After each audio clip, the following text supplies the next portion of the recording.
What's up, YouTube?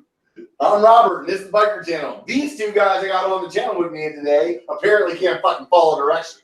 So, today's episode is going to be about starting a YouTube channel and kind of some of the things that you go through, maybe why and whatnot. And the guests that I have are JF Rides, whose real name is James, not Jeff, which is really fucking difficult.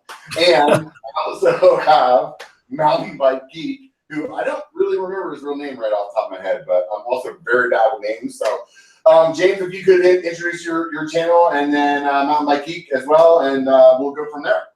Yep, sounds good. So yeah, like Robert was saying, a lot of people call me Jeff, but it's James, and I run the JF Rides channel. Basically, just a channel where I basically go out, I do a lot of biking, and I share the adventure with you guys. So thanks for having me on, Robert. I appreciate it. Yeah. I'm John, aka Mountain Bike Geek. I'm from Australia. I'm one of two really big. I'm not even really big yet. YouTubers from Australia that I know of that does mountain biking.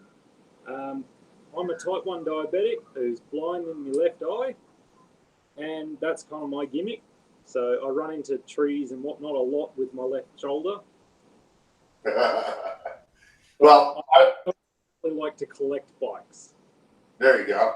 Well, I also like to run into a lot of things, and unfortunately, I don't have the freaking excuse of being blind one eye. If you have the ability to pump up your volume on your mic just a little bit too, that'd be great. Aside from that, I'm going to go ahead and get started.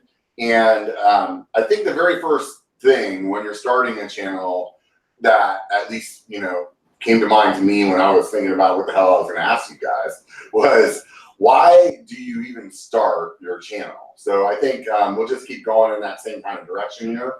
And James, what was the reason that you started?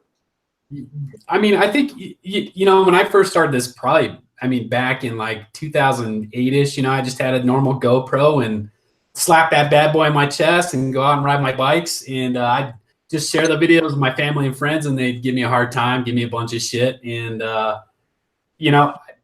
after a while, it's kind of weird because, people kind of latch onto those videos that you post out there in YouTube Wonderland, right? Where you think nobody else is going to see this stuff, but people actually do. And a lot of times they like, seeing the trails that you're riding or seeing the experience that you're having. And I just kind of caught on to that. And I just kept building, my videos off of that, that momentum. Like people were always commenting and like, that's a cool venue. I wish I could ride there. I'd love to see more. So it's like, even in John's case, like he rides in Australia. I love watching John's videos because I'm not in Australia. So that's kind of what got me going.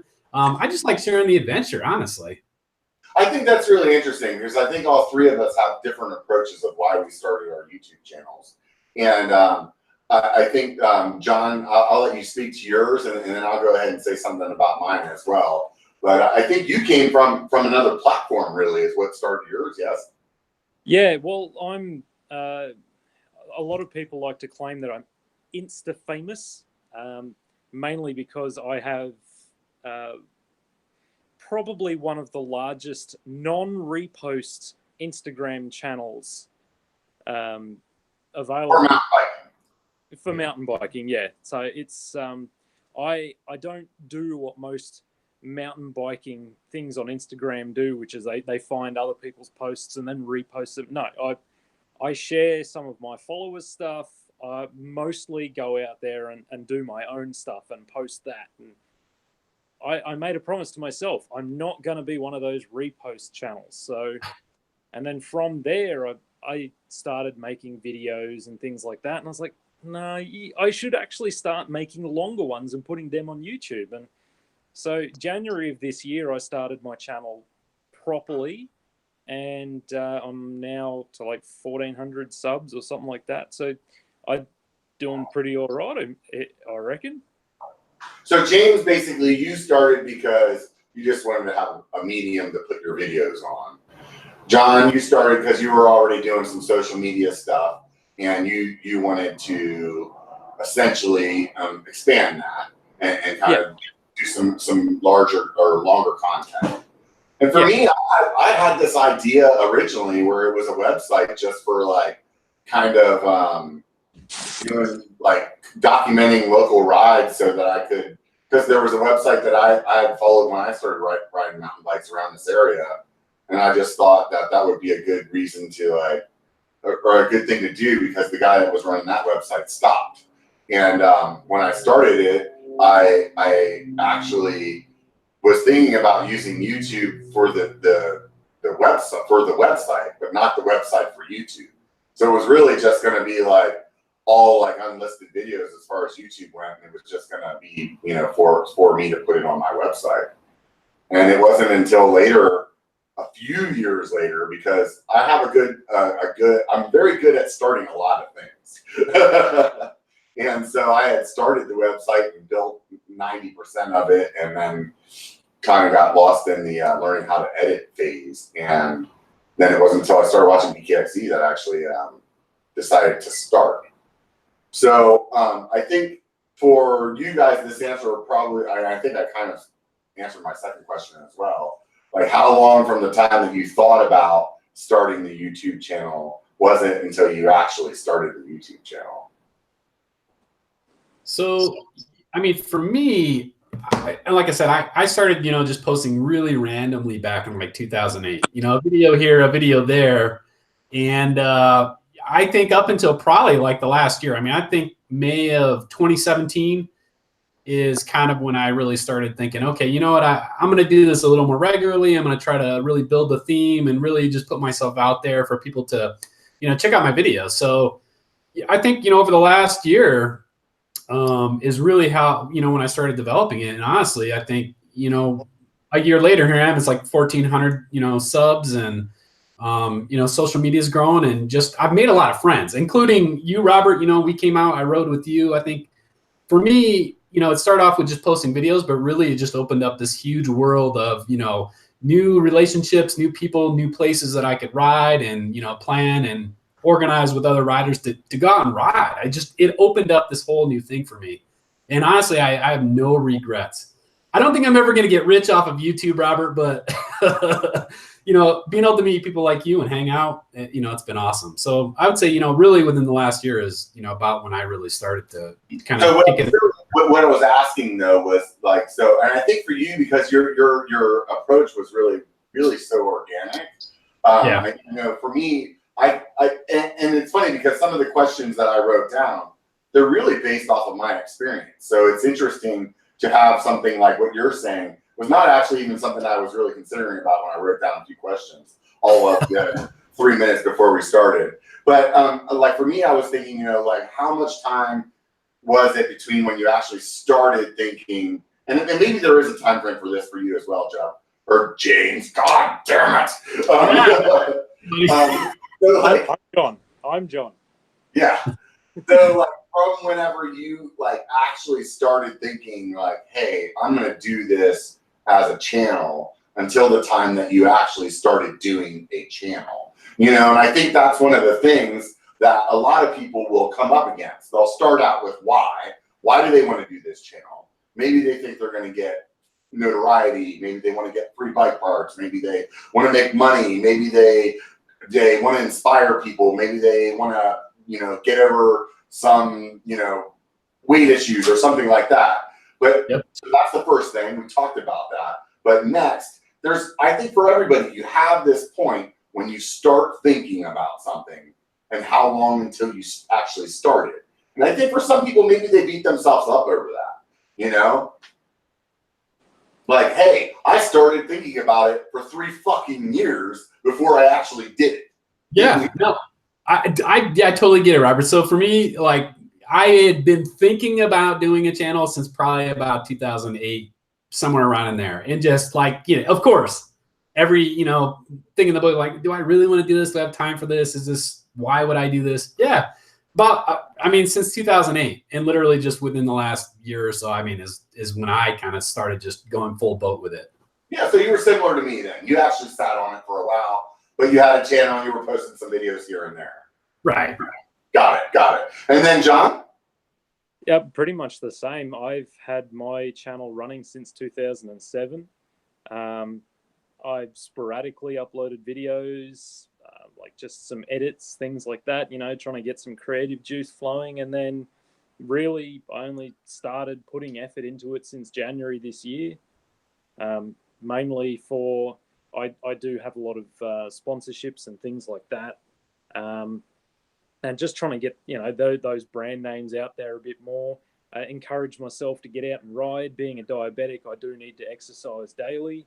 And yeah, just a bit of encouragement for myself, a bit of encouragement for everyone else who happens to watch my videos and go, well, this guy's a slightly overweight diabetic with one eye, that he can do it. Why can't I?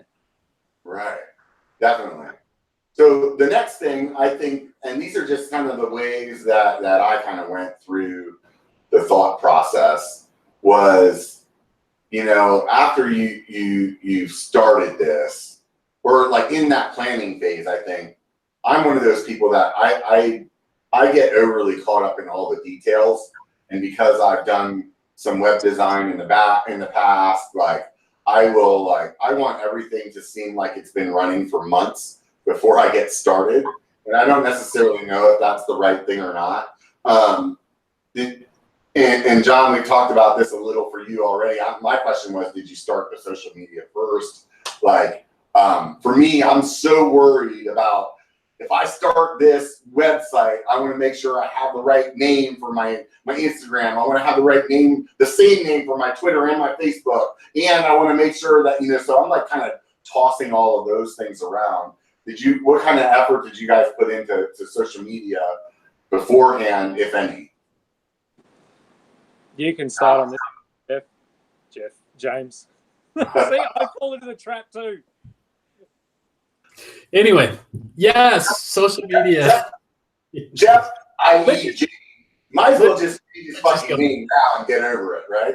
Right. Yeah. Yeah. Social media came as like something, you know, that came after the fact. Because honestly, when I started the channel, that's all I was doing. I was just starting a channel. I didn't know about social media and that, you know, craziness. So like the whole social media thing came after. So the Facebook, you know, Twitter handle, Instagram kind of came as like, you know, just this extra avenue to kind of get the word out. So yeah, for me, no, it came after producing videos. You know, I'm kind of older school, so a little bit of an older guy. So social media wasn't really something that I used a whole lot. You know, but I've been trying to grow it. And it's a cool, you know, extra outlet to kind of share your videos with, for sure.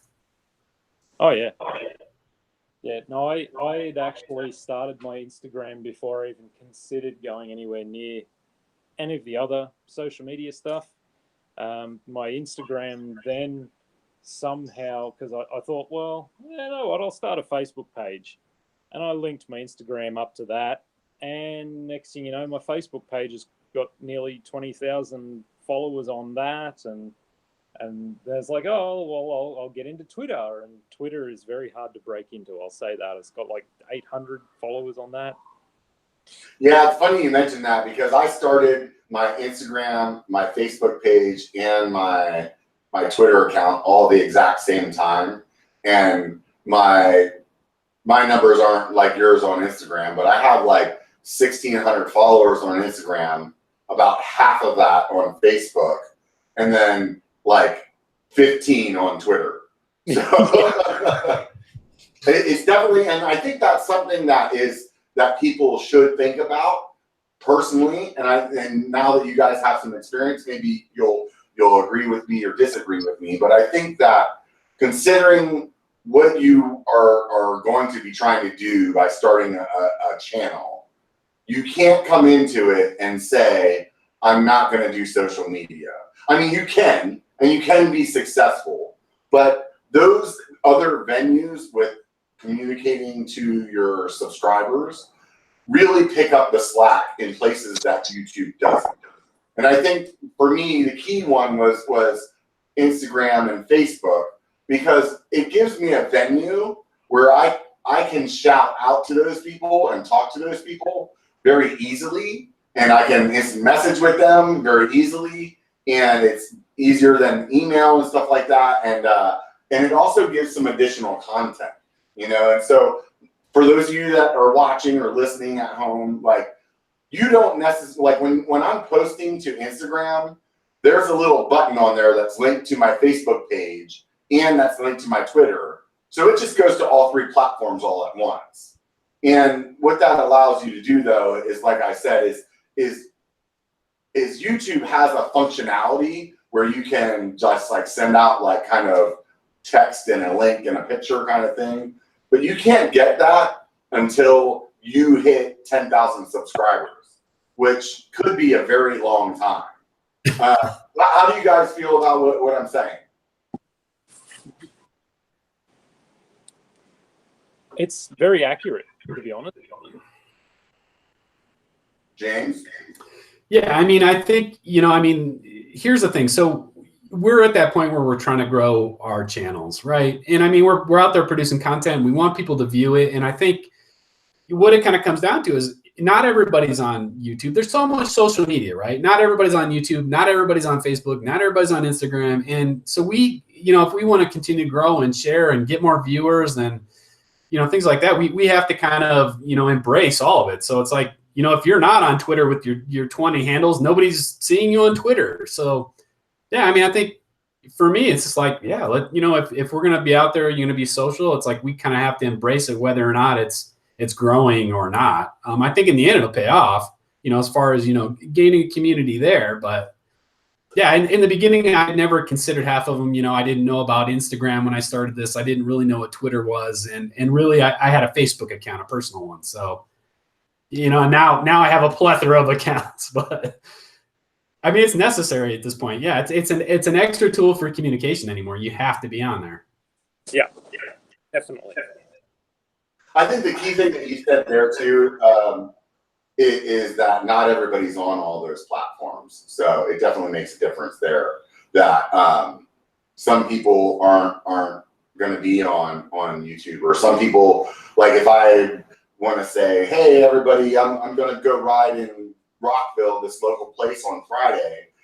I don't have the ability to shout that out to YouTube without doing a whole video, and then not everybody that's in my area that's on my not even everybody that's on my channel. You would think that, like, hey, I have this channel, I have this many subscribers, I should instantly be able to have that or equal to that on social media, and that's not the case either. So, exactly. You may have just a small number of people on that Instagram side, and then another small amount on the Twitter or the Facebook. So even with that, I'm still only hitting, if I'm sending out that blast, so to speak, I'm still only hitting like 2,000, 2,500 people. It's like half of my subscribers. And I would imagine I have a handful of people, a fair amount of people on Instagram that don't even follow me because of YouTube. Well, that kind of explanation, that's very similar to my story. I have on YouTube like 1,400 subscribers, right? Instagram, I've like 90,000 plus. I'll put out your audio. What's that? Your audio is kind of coming back through. Oh. James? Yeah. So, Robert, too, this camera that you have it on right now, it's a little bit blurry. It looks like it might have a thumbprint on there or something. But yeah, I'm working on that. But yeah, listen, I mean, we're out there trying to, share what we're doing, and we want everybody to be involved. And if I want to put together a group ride, yeah, I have to be on all of it, because the same subscribers that I might have on Instagram don't necessarily follow me on YouTube. And so, I mean, that's just the reality, of kind of doing this video game on YouTube is, trying to get out there through as many venues as it can, to kind of build the biggest community that you can. I think that's, it's ultimately the point. So, who knows what comes down the pike next? I mean, we go back to Friendster or something from, 2000. Who knows, what's going to happen? But I'm embracing it. Listen, like I said in the beginning, I mean, it's that extra avenue where I get to meet a lot of people that I necessarily wouldn't have had the opportunity to meet, and I love it. It's great. Yeah. Oh, I've had group meetups, rides, things. Yeah, your audio is just hammered right now, John. You're whatever you're doing. So, Robert, what are you drinking tonight? Actually, I will tell you. a sad story. I'm drinking water because yesterday I rode up in North Lake Tahoe, and the trail that I rode on was extremely dusty. And I don't know, for whatever reason, I breathed in too much of that dust. And last night, all night long, I really couldn't sleep very well because I was just like, I sound like an 80-year-old guy if I exhale really, really. So either that, or I must have maybe in like sleep smoked like 1,000 packs of cigarettes. So there's a possibility that might happen too. You know, I was drinking yesterday, so who knows? I also can only sit in this garage for so long until I open a beer. There's like this mystical force that comes off my beer fridge that is like, hey, you shit bag, get over here and drink my beers. So, all right. Yeah, I didn't know if you just totally quit. This is the first time I've seen Robert without a Coors or Coors Light in your hand. So I was worried. Right. But hydration is I should have good. just lied to you and been like, oh yeah, no, I drink beer with a straw. Don't worry about it. Hey, at least you went with the metal straw there, right? Because plastic straws are about to be illegal. Oh yeah, especially here in California, you could lose an arm for having a plastic straw. So, excuse me.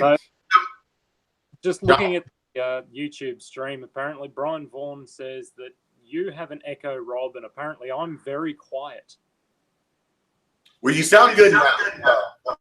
Hey, this is the Jeff live stream anyway. Yeah, I think what he's saying though, John, is basically I'm the echo, but it's coming off of yours. When your camera gets focused, you can hear me talking like a second behind or something like that. Huh, weird, because I've got my laptop muted and I'm using my iPad.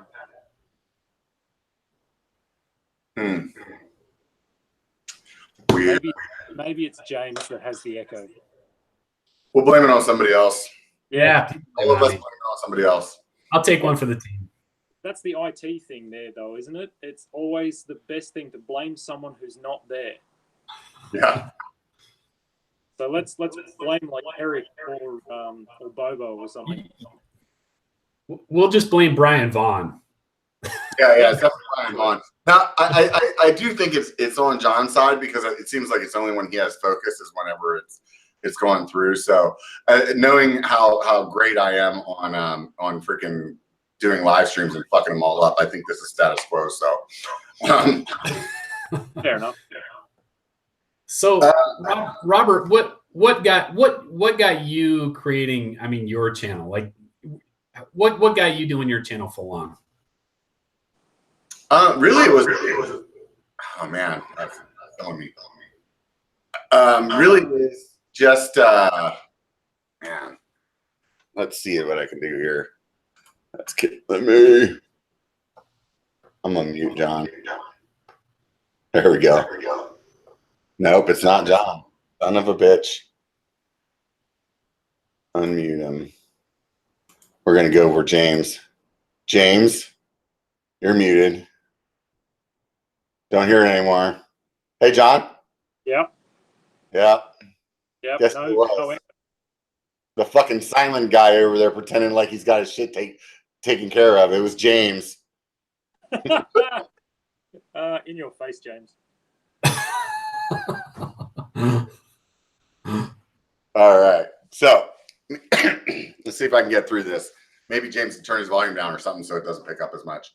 For me, really starting the channel or really starting the content, it was really just watching BKXE and watching it all kind of come together. So for me, I think that I started the website biker.com, and what really stopped me from getting started was the editing curve, we'll call it that, which is just learning how to edit. And once again, like I said to you guys earlier, I really have that ability of overcomplicating something simple. And instead of using like a simple editor, maybe something that like what GoPro puts out, in my mind, I'm like, oh, I need to learn this like fucking movie making level editing software like Adobe Premiere. And I actually tried some other ones and that have all these bells and whistles. And really what that did when I was creating the website, which would have essentially started B1KER's YouTube channel back then. I mean, I would have been a fucking couple of years ahead of the game, actually. I would have been before, I could have been Seth, you know, but instead I just got so sucked up in learning how to edit that I ended up just recording and recording and recording. And I hear a lot of guys do this as well when they're thinking about starting, and you just get into this habit of you're collecting footage, but the editing process becomes so daunting that you end up just like, you know, handbagging a bunch of footage. Yeah. So I'm currently in that situation right now. I have a ton of footage I can use. I just cannot come up with a decent idea for a video. I need to start scripting before I ride, damn it. James? Yeah. So John just, I mean, said like, you know, the whole scripting thing is kind of interesting. So it's like, I've never done that, you know, with my channel when I first started. It was literally just POV and me out there, you know, riding my bike. I didn't go out there with a storyline. The storyline was me riding the bike. So it's funny that John says that, because that seems to be kind of a trend now. It's like people are, you know, starting to kind of script out, you know, okay, here's what we're going to do today. Here's what we're going to see. Here's some of the characters that or people that we're going to introduce in these videos. And there's a bigger thought process to the whole, you know, video itself, which is something that I wouldn't have considered, you know, back when I started this a year ago. So I think the dynamics are kind of changing with the channels a little bit. I think you're starting to see a little more scripting, and I think that's kind of a cool thing because it's a little more organized. Yeah, for sure. And pretty much off the back of the conversation we're having right now, for people who want to start their own channel, break into it, my next video, I actually do have an idea. I just need to finalize and get editing. Is what is the best way to film your rides? Is it by a gimbal or a 360 camera or what? And I'm going to be basically going into in-depth. What's the easiest way of doing it? All right, now I'm gonna mute freaking Jeff every time I don't want to hear him talk anymore. Which is going to be difficult because then anytime he wants to talk, he's going to be screwed. Yeah, and for anyone wondering, the bike I'm currently leaning on, this is my hardtail. I've slapped some DVO on it. I like to tell people this is where Brian's DVO went. So I kind of lost my train of thought there, kind of screwing around with Jeff here and his mic issues. So what I wanted to talk about next, though, was, so we talked about social media. Next is like, once you start that channel, how do you go about promoting it? I know what I did, and I'm actually interested to hear what Jeff has, or James. God damn it. James, what do you have to say about that? Looks like he's muted still. You have to unmute yourself, James. I think I muted him. You did. Okay. There he is. Yeah, I'm not sure what was happening with the audio there, but anyway, I'm sorry. What was the question, Robert? Because I couldn't hear you. Basically, I think what's going on is maybe your mic's turned up too much, like the sensitivity. If you're on Windows, you can turn the mic down a little bit and you'll probably be okay. I'm going to do that right now. But basically, what we were asking, and I'll let John go ahead and talk, because obviously his answer is going to be a little more on the obvious side. But what is the process that you went through to promote your channel once you decided you were going to start doing it? Mine is, as you said, very obvious. I had the platform on Instagram and Facebook to get it out to the world and show off, look, this is my channel, here, go sub, etc. Now, there's one phenomenon that I've noticed, that promoting things via Instagram and all that is people will go and watch your video, but they won't subscribe. So you have to keep pushing it and pushing it. Subscribe to my channel, please. Like my videos, everything like that. You see it in every YouTube video nowadays, pretty much, is sub to my channel, like the video, etc., etc. And it's mainly because you have to remind people, otherwise they just do not. Yeah, you know, and I have a really hard time with that personally, because I hate listening to other people talk about, you know, like my channel, subscribe, like my channel, subscribe. It gets really fucking annoying. So I try to only do that on like my like updates or something like that. But outside of that, so when you were promoting when you started your channel, did you just kind of just blast it on your Instagram and that's it? Like, Yeah, Instagram stories, IGTV, Instagram posts, Facebook posts, Twitter, you name it. Like, I've even got a Tumblr page that's got like 1,600 followers on that as well. I promote it across everything, in the hope that that I can get people to come and sub to my channel and watch, and because I'm getting like between 5,000 and 10,000 views per video kind of thing, but I'm seeing very little action on the like button or on the subscribe button, and yeah, that's interesting. I mean, because you have you know, like you said earlier, around 1,500 subscribers. Yeah, about 90,000 plus on Instagram, and then you're getting about 10,000 views. For me, when I first started for promoting the channel, it really came down to me. I used any kind of mountain biking forum that I chatted on, and I think that's the key part to that is don't just join some forum and start spamming it. I mean, you have to make conversation. You have to make sure that you're putting videos in the places where they should be. The same thing goes with Reddit. I went to Reddit and I would post my videos there. I would talk about them there in different various channels. I use the Instagram and the Facebook, but honestly, Instagram and Facebook, those accounts were set up for me just for the channel. So they really didn't have any kind of following other than what I had for the channel. So those people were really getting notified already by me just from posting on YouTube. And I think that's really kind of, you know, what I went. Oh, and the other thing that I did that I think is really important as well when you first start is I was on like every fucking live stream that any one of the big YouTubers was on, and I was chatting on it and commenting on all their videos. Because then, like, if you have an icon or something that people can remember that sticks out, and I know BKXC's talked about this before too, then people remember that, and that's how then they start seeing you as part of the community. And whenever those other creators start seeing you a lot, then they'll mention you, and in that process, that starts to give you some traction as well. People will start looking at what you got.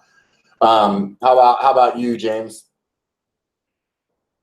Oh, I think I still got you muted. There we go. So I just unmuted. So yeah, I mean, for me, you know, I started just targeting. So I mean, it's great that you're like, you know, trying to post it out there on the social medias, but I kind of started targeting social media by like finding the local mountain bike groups on social media. So for me, it's like, you know, Front Range Mountain Biking Facebook group, those type of things, and just kind of trying to hit the community that was around me that maybe want to see some of the newer trails or that type of thing. And I think, you know, that kind of built a little bit of a response. You know, just trying to keep it a little more isolated. And like you said, it's like you don't want to be spammy about it. So it's like you really kind of have to whittle down, you know, how and where you're posting that stuff. So even on Reddit, you know, you could post to a bunch of different huge groups that have, you know, 500,000 subscribers or something. But really it was like trying to find those smaller groups that, you know, related a little more to what maybe you were doing or what trail you're riding that day or those type of things, locales, that type of thing. Definitely. I think I think the key thing, I guess I'm gonna have to mute him. James, you're never invited. I've been invaded by a dog. It's all right. So anyways, I think the key thing, oh wow, I forgot to change my camera. I just look at my belly. So I think the key thing though is like what he said and I mentioned earlier is just don't get on there and start spamming. Because if you're looking at these other platforms and just spamming the shit out of people, they're going to dismiss you real quick. And the internet can be an ugly place. Whenever one person decides to be an asshole, it can start like an avalanche of asshole. And next thing you know, you just got a whole bunch of people just ganging up on you, and it doesn't feel good. So I think the next thing that kind of comes in that one of the other key fundamental parts of making a channel is the editing process. And as I said myself, man, that's what really, I mean, I think for most of us, that's probably the thing that makes or breaks you. Either A, you're good at it, or you're not, or B, it's so hard to learn, or C, it just becomes so fucking daunting. You know, I think that that is, in my opinion, the hardest part of starting a channel. For sure.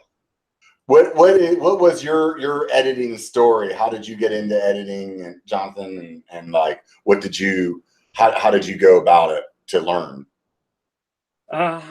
First, I really started editing with like the GoPro free software. And then when I started using all the Garmin cameras, I just started using the Garmin software. And then I realized, hang on, like this does the job, but it's not the greatest. So I tried out the DaVinci Resolve software that Lone Ranger likes to rabbit on about for decades to come. That was decent, but it didn't do what I wanted it to do. So I started playing around with Adobe.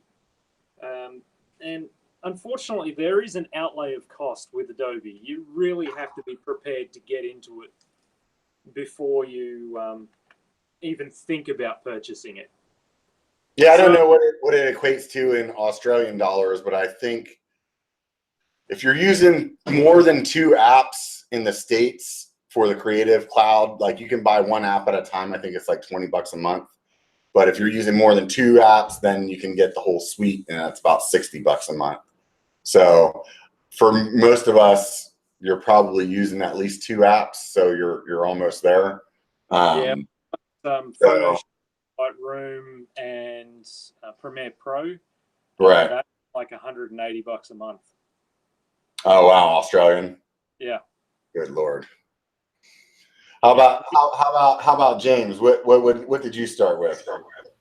Yeah, so I initially just started with a MacBook Pro and iMovie. So it was literally just, trying to figure out, the simplest of the simple, platforms that were free, and trying to build on that. And I think, there are some limitations, but I think, you can kind of start with the basics. You can start with freeware, whatever it is. Even the GoPro software nowadays isn't too bad for somebody just starting off that just wants to start putting out videos. And then you just kind of work your way up. I mean, if money, kind of allows you to do that, or if you have access to the better software, I'd say go for it. I currently use Adobe Premiere, and there is so much to that program. It could probably take a lifetime, being a professional editor to learn all that stuff. But it does help. But I think iMovie is where I started off, and I think anybody who's starting a channel could easily use that. You could use Windows Movie Maker. I think is still okay on a cheaper, just beginner level. And then the DaVinci Resolve again, like John had mentioned, there's a few people out there in the YouTube realm that really just swear by that software.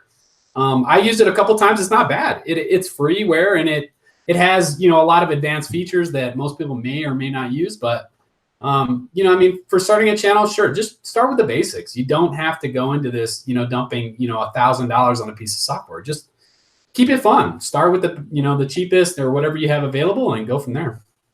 Yeah. That's exactly what where I was going with what I was saying is, if you don't have money to burn, then investigate some of the freeware options. DaVinci Resolve is pretty much perfect for everything. As I said, I only moved on to Adobe Premiere because DaVinci didn't have exactly what I wanted. So I moved on.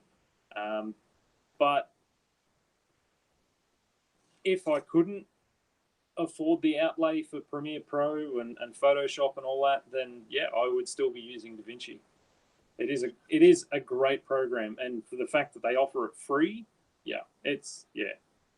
The very first thing I started using was the Windows Movie Maker, which I don't know is still available for Windows 10. I don't think it works in Windows 10, but I don't think so. That was a really easy program to learn how to like just be able to like.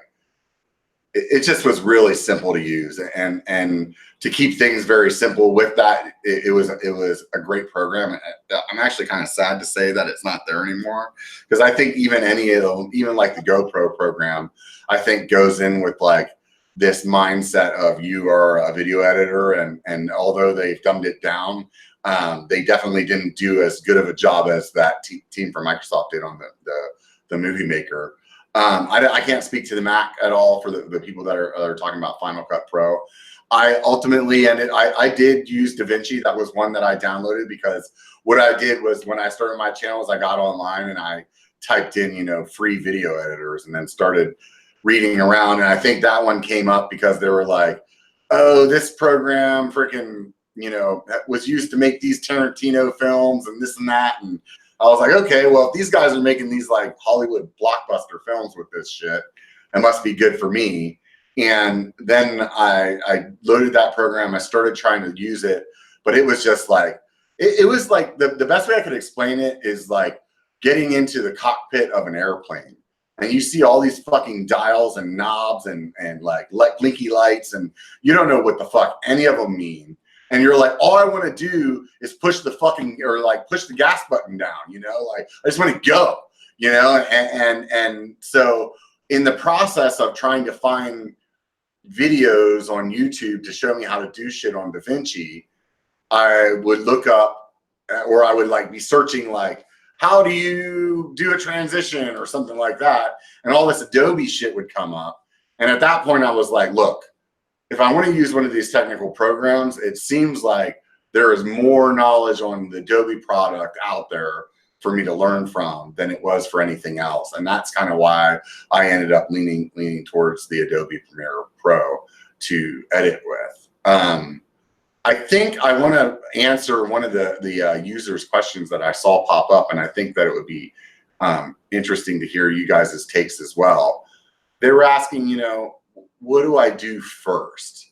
And I'll tell you, this is funny. And I think this guy actually may be like really, I can't remember if I saw this before I started my channel, but I want to say that I did. And it was one of those things that freaking kind of stuck with me. And it was one of these videos that Jordan Boostmaster was doing. And he does a lot of videos about editing and recording and stuff.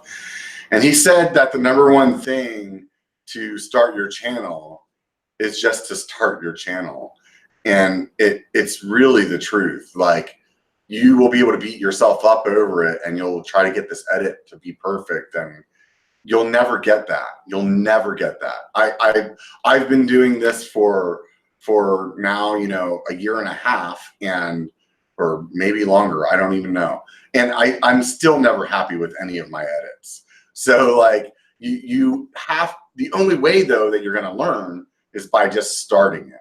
And if you continue to like try to get this refined product, it won't happen. And you just need to go out and fucking jump in the pool to learn how to swim. I don't know. How about you, James?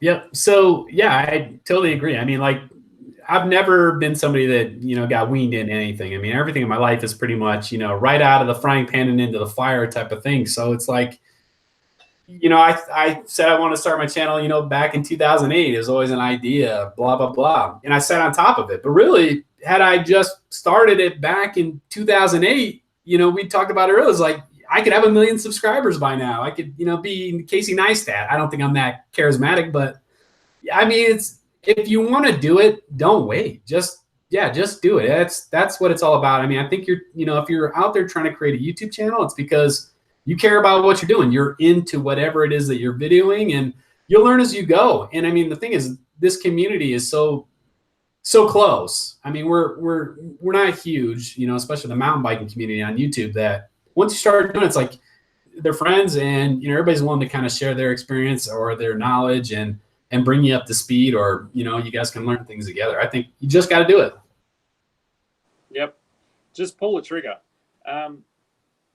Even if you don't have a camera yet, like a GoPro or anything, you've got a phone. Phone's got a camera on. Get out there, have a tripod, have fun, film some bits of you riding, slap it together in one of the free programs, stick it on YouTube. Just get it out there.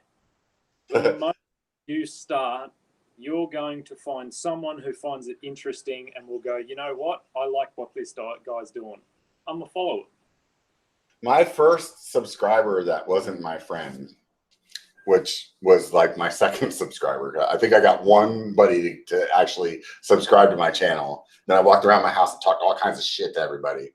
And then my second subscriber actually was MTB Savant, you know, which is funny because he has a pretty big channel now. And even at that point, I think he had like 400 or 500 subscribers. But I mean, it was just a matter of putting a video out and somebody searching for something. You know, maybe it came up because I was using some tags, or maybe it came up because really there wasn't a whole shitload of mountain bike videos at that time either, you know, and somehow or another it started growing.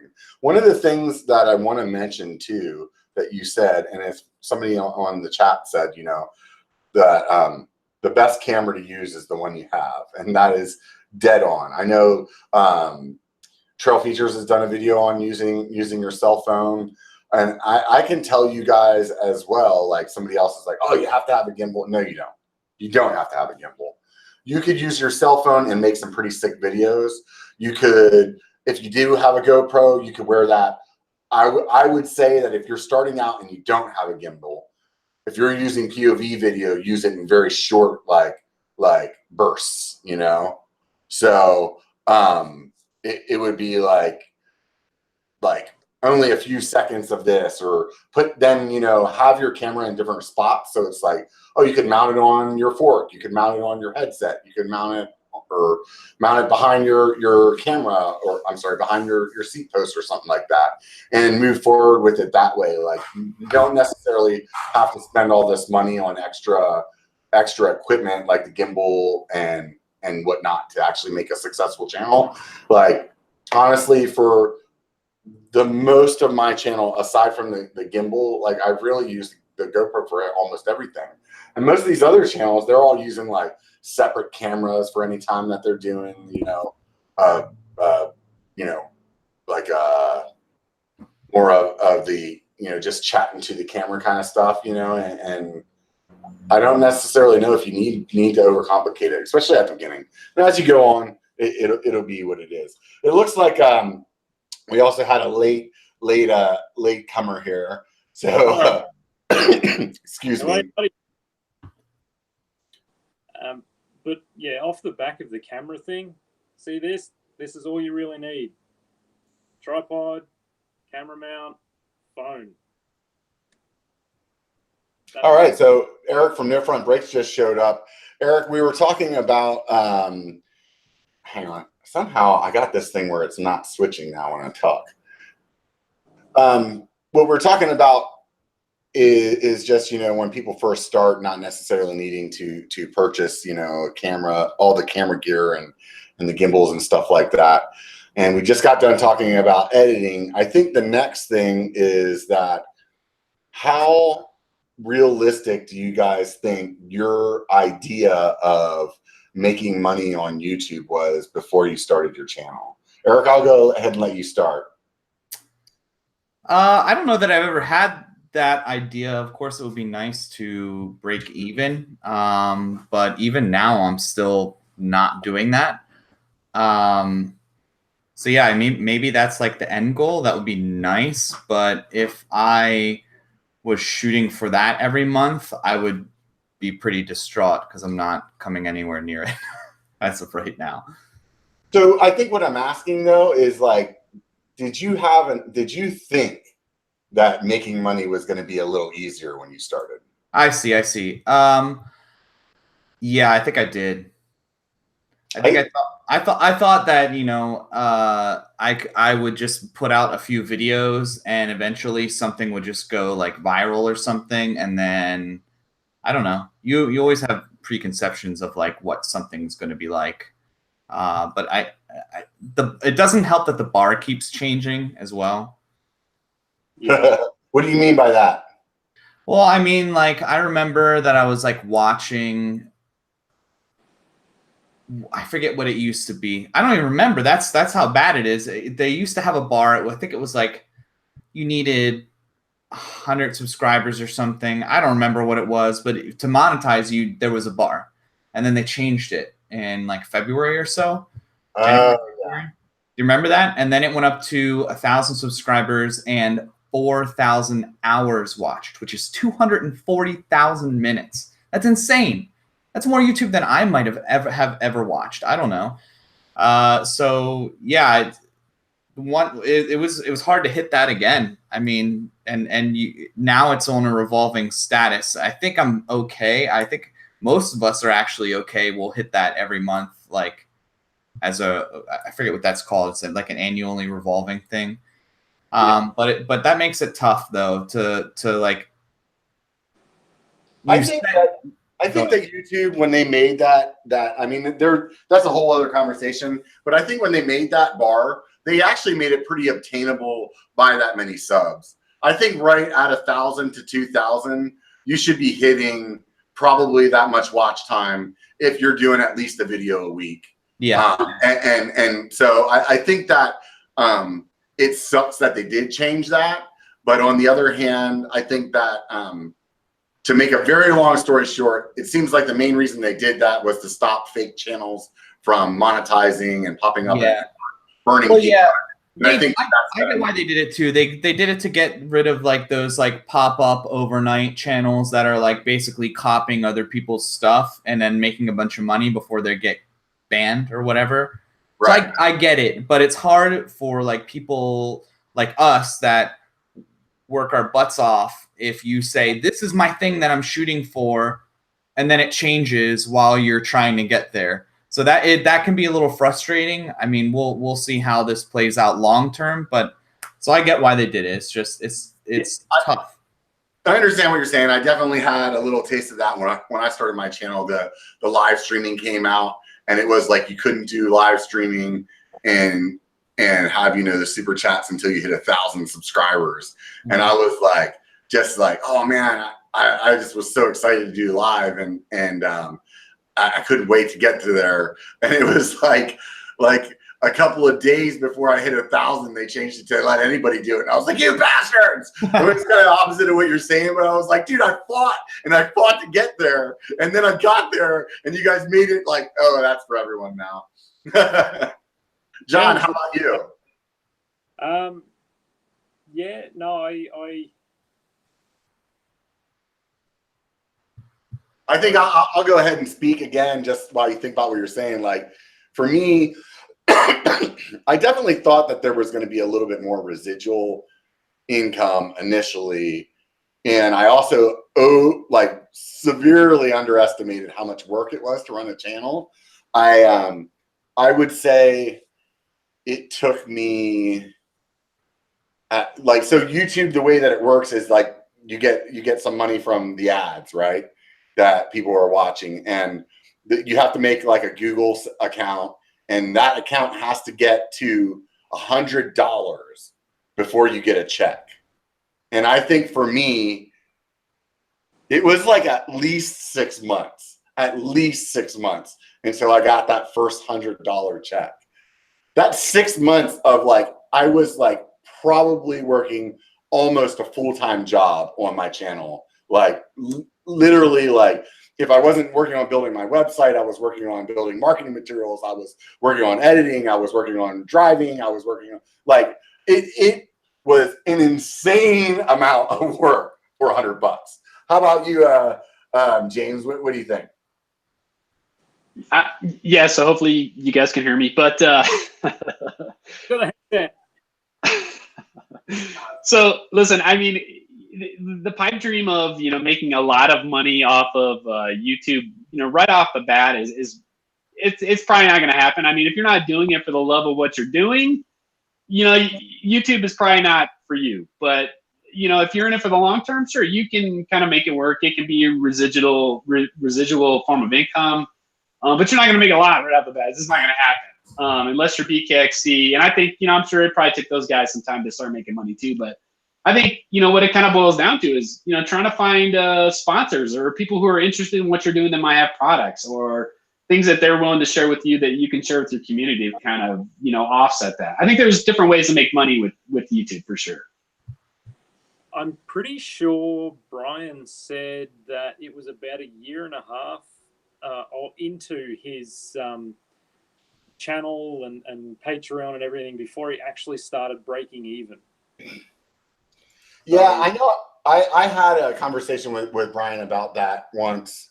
And because I had asked him, I was like, do you think you kind of like sandbagged people a little bit? Because he quit his job at 5,000 users. And I think what he did was not necessarily that he was sandbagging people, but I think he didn't talk about it as much as he thought he was. Because at least that's what I got out of the conversation I had with him.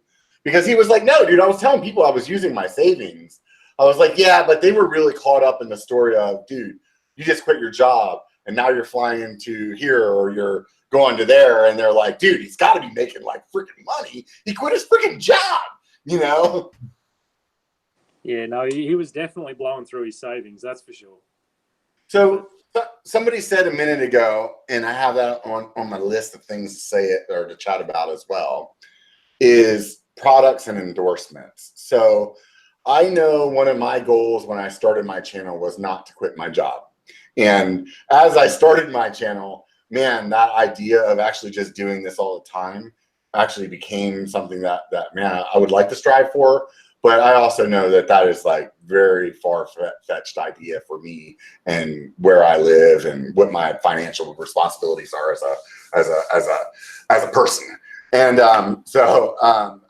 and I think that what I was getting at though was one of the things that I was like, man, if I could make enough money to get like some of the parts that I buy anyway for free, that would be cool. Or even yet, if I could get some of those parts for free. Once again, it's not like you get a YouTube channel and you get 1,000 subscribers and you just like send an email and you freaking got a product. How about you, Eric, since you're new here tonight? How long was it for you? Because I know you had a little bit of a different circumstance than it was for maybe some of us until you could get, some endorsements. Yeah, I know whenever I talk to you guys, I always feel like because of my hand, for those of you that don't know my channel, I always feel like whenever I put together some sort of like business proposal to email a company, or whenever I apply for a like pro program, I always feel like I kind of have a, I guess, leg up, hand up, whatever arm joke you want to make. So just so those of you that may be listening while you're commuting or something like that, Eric is from the channel called No Front Breaks, and he's also missing his right arm. Right. Is that what it is? Yeah. Okay. It's from about a little bit below the elbow down is gone. So yeah. Now, not just that, but I've ridden with Eric. We rode in Austin and out at Reveille Peak Ranch in Texas. For having just one arm, he shreds, man. He is an absolute shredder. And I am actually very honored to be able to have ridden with him, because it showed me just how much in your head it is to say, no, I can't do that. I can't do that. You can do anything you damn well please. Trust me. I guess it goes well to speaking with, the channel that we're talking about, getting started. So what I was getting at with Eric though is you actually somebody reached out to you pretty initially. Yeah. Prosthetic, and that kind of kicked things off for you, right? Yeah, I mean, I was riding without one and my back was hurt all the time, and I was just like showcasing local trails, not really like traveling a bunch. And a friend of a friend basically put me in touch with a guy that helped me out with my prosthetic. So that really changed everything for me. So from there, was it easy for you to get sponsors and product sponsors and things of that nature? Well, I would say that it was easy for me to progress at riding. And then because I was getting better at riding and riding like gnarlier stuff and actually starting to ride super chunky, challenging trails, it was easier for me to enter races and start racing. And then once I raced a few races, then it was easier for me to just be like, hey, look, random company A, I wear your stuff all the time. This is what I do. I don't place very well in my like bracket, but I'm the only person with a prosthetic that's enduro racing that in my area. Do you guys have a program or something like that? So right. So like for me, I can say that, you know, I have over 5,000 subscribers at this point, and me reaching out to companies is really I would say my hit rate is like 1 out of like 25 that I've reached out to actually will get back to me and maybe lead to something. For most of most of the stuff that you guys have seen me either give away on my channel or companies that I've worked with, like this hand up hat, that is from actually meeting somebody in person. That's the only way that I've really been able to kind of drive those relationships home. Whereas James, I believe that you're doing pretty well with getting companies to send you some endorsements. At what point do you guys feel like that was like allowed? Like to me, I thought like I couldn't even really reach out to a company until I had like at least 2,000 subscribers. Yeah, I mean, for me, it was literally just, you know, I think that the saying, and I don't know who said it, is like, you know, think globally, act locally. So, you know, it was literally me just, you know, probably at, you know, a couple hundred subs when I thought, you know, hey, I'm going to do this and I'm going to be who I am and put my videos out there. And I started off with just the local places, like, you know, my local bike shop, the people who were there normally. I've been doing business with them for a long time. And you just told them, hey, you know, I'm out there. I'm going to start doing this online. And, you know, if you guys are interested, you know, I'd love to have your help and I'd love to support you. And that's really where I start off. You know, probably about, you know, for me, 300 or 400, you know, subs, you know, which kind of I gathered over a couple months. And then, you know, I felt, you know, like I had a little momentum. So that's kind of when I just started reaching out. And I mean, honestly, it's like anything in life. If you're not the squeaky wheel, you know, you're never going to get any attention. So you kind of, I mean, if you're going to do it, just go after it. Don't worry about it. I mean, just, you know, put yourself out there, be who you're going to be. People are going to like you or they're not going to like you. That's the way life is. And that's my approach. It's like, you know, I'm out there, I'm willing to represent something that, you know, a product that I like and I use, and I would love to put your name on my videos. And most people are receptive, I think. Yeah, well, as the saying goes, what's the worst that they can say? No? Robert, the one thing that you and I think I was talking about it with you like just a couple weeks ago is and for anyone that has like a smaller channel that might only have a couple hundred subs or whatever, if you're really interested in a company and you really like their products and you like their bikes or whatever they have, whatever their product is, if you just reach out to them early, even if they don't respond, the fact that you reach out to them and give them your numbers at that point in time, even if they don't respond, they know your name and they have your stats. Think about in 3 months down the road, let's say you grow by 1/3 or something and you email them again. You're telling a story of your growth and you're telling a story of your determination and that you're serious about the channel and you're serious about riding bikes. When you reach out to them again, they're going to remember you. They're going to see your growth. They're going to know that you're serious about it, and they're going to be more willing to work with you. And that's the way I looked at it. I started reaching out when I was at like 300, 400 subs, just same as James. And when you can say, hey, I've tripled in size in the last 6 months, like that's big. That's big. These are marketing people. They want to spend their marketing dollars with someone who is on the up and up.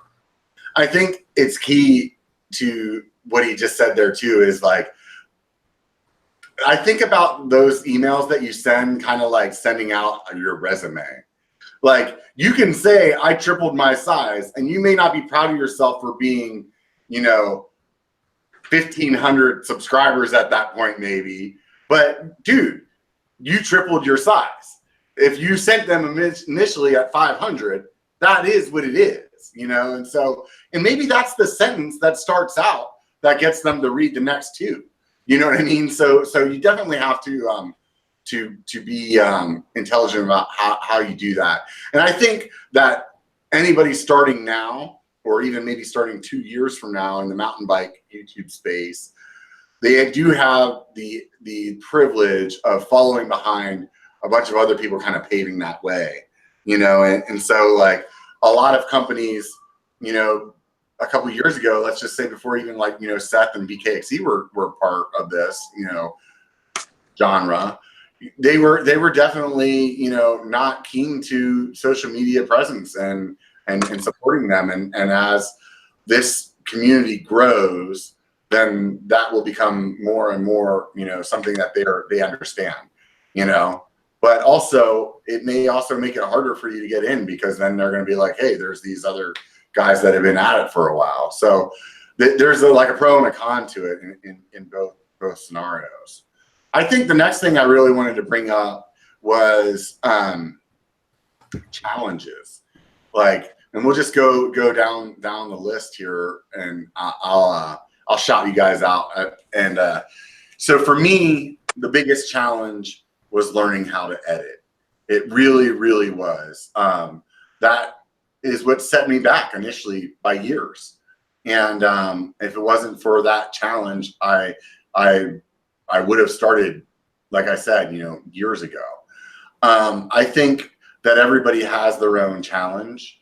Some people's challenge is maybe not being able to feel like they can be comfortable in front of the camera, or, you know, not feeling like they can tell a story. So how about you, James? What was one of your challenges when you started? Yeah, so for me, Robert, I mean, I think, you know, you actually kind of nailed one of my early, you know, issues with putting out videos was the anxiety of, you know, wondering what's everybody going to think about, you know, this random guy out there, you know, putting videos out there. Like, who am I to be out, you know, on YouTube? And really, you know, at the end of the day, you know, I liked what I was doing, and I really wanted to share it. And I thought, you know, finally, you know, I'm just going to put this stuff out there. And like I was saying earlier, it's like, you know, there's always going to be a naysayer. There's always going to be somebody in life that's telling you, you can't, or you shouldn't, or blah, blah, blah. It doesn't matter. Like, I just put my videos out there. And I think that was, you know, my biggest challenge was jumping over that hurdle and getting that first video out there and really standing behind it and sharing it, you know, through social media and other things. And you know, I got a great response, and I think that's kind of what kept that momentum going for me. Is like, okay, you know, this is something doable, and people do enjoy watching it. So there's something to offer here.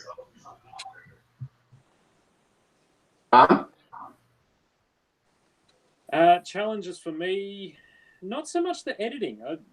Working in IT, I can get my head around any real program. I think the biggest challenge for me is time management.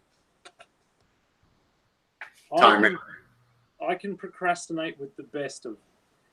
I really need to get down and say, look, okay, I need to get this video out, and I need to get it out by this time so I can have it up and ready. And yeah, that time management is definitely my worst thing. I would much prefer to be out riding my bike than sitting in front of the I think any of us with, you know, a full-time job outside of the channel, which is pretty much everybody on here, that is definitely a huge, huge thing. It's like, how do you manage between the channel and the work that you got to do with that, your own job, your relationship, your, you know, possibly if you have children, you know, it's just like, so it's definitely time consuming to be a YouTuber. Oh yeah, for sure. And the more social channels you have, the more time consuming it is.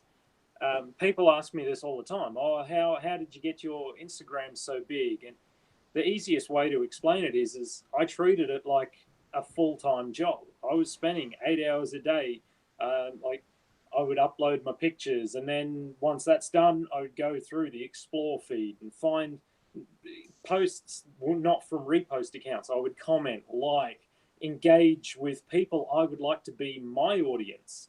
And eventually they all started following me and getting onto it. And I do the same with YouTube. I find channels that aren't yet discovered, and I leave comments, and yeah, you really have to treat it like a full-time job in order to get somewhere. How about you, Eric? I would say that my main challenge is editing. Like, I'm always really comfortable talking to people. I'm really outgoing. I make a lot of really bad jokes all the time. But I think one of my biggest issues is I can go out and record a trail from point A to point B and put together the most interesting pieces of that trail. But everybody can do that. So I think one of the most challenging things for me is being able to actually edit video footage and capture all these other angles and B-roll and all of that and tell a story. So I think time management I'm okay with. I'm not shy or anything like that. But for me, it's always like the whole package video needs to be entertaining. Yeah, I definitely hear you there. I think, for me, I think it's always, it's definitely, it was initially editing. I think it still is, because I'm probably my own worst critic, and I'm just really never happy with anything. There's very few videos that I've edited that I was actually happy with when I uploaded them. And I think the time management thing, though, that John said actually speaks pretty true to me, because I'm also a procrastinator. And that's definitely like, I always feel like I work better under pressure. And that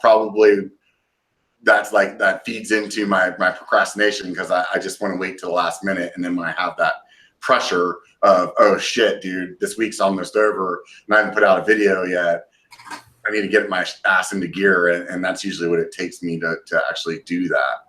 I think moving on from that, how about rewards of having a channel that you didn't expect? Anybody? Who wants to go first? Oh, I'll field this one first. Rewards of having a channel that I did not expect. Easily for me is all of these businesses that have come forward and said, would you like us to send you some of our product so we can get it out in front of all these other people? I never expected any of that. I wholly expected to get into this. I was expecting hard work and then having to convince people that their stuff should be shown in my stuff. I didn't expect them to come to me. And that is definitely a perk that I enjoy a lot. John was, if you ever watched John's channel, or he would do some live streams with us, and he'd always have this like pile of boxes behind him. We would call it Box Mountain. So, because with his Instagram stuff, I think he's definitely he's getting a fair share of swag sent his way with no. I'm still working on my Box Mountain. I think it's equivalent to like a box. So it hasn't made it further than more than one. So how about you, James? I mean, for me, honestly, it's been meeting the people that I've been able to meet. I mean, I came out hanging with you, Robert, and I mean, without YouTube, there's the chances of us ever meeting are probably slim to none, right? I mean, honestly, I had a great time and I got to meet you. In the last few weeks, I've had a bunch of rides that we've done with, people that actually watch the channel. I've gotten to ride with them and kind of hang out, and that's been awesome. Just kind of opening up the opportunities and the places that I can ride. I mean, and honestly, since YouTube, I mean, I'm living in a McMansion anyway.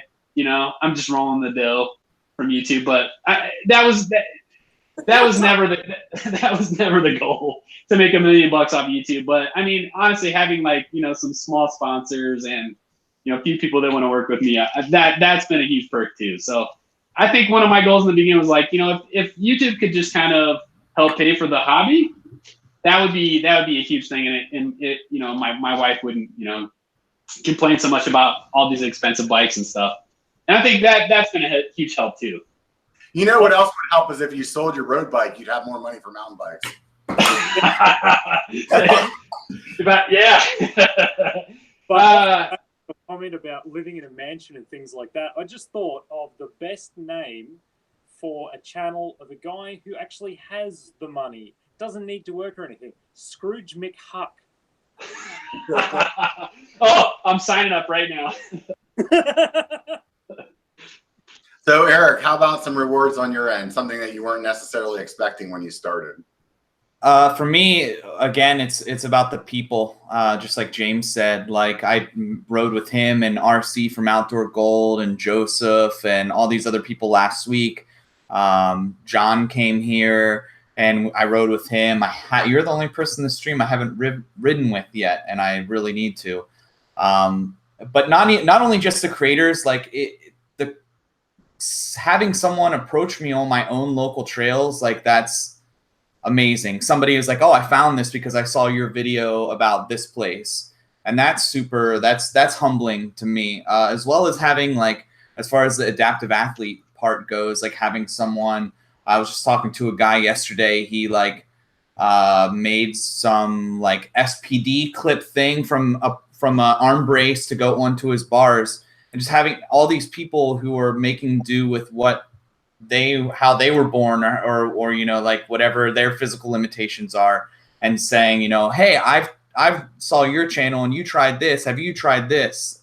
Like that's super awesome to me. Like that's something that I didn't expect, is just all the random like Hail Mary emails, people reaching out to me just to like say what's up and try to show me a thing or two. So that's been awesome. Yeah. The Boy Scouts video. Can't forget that.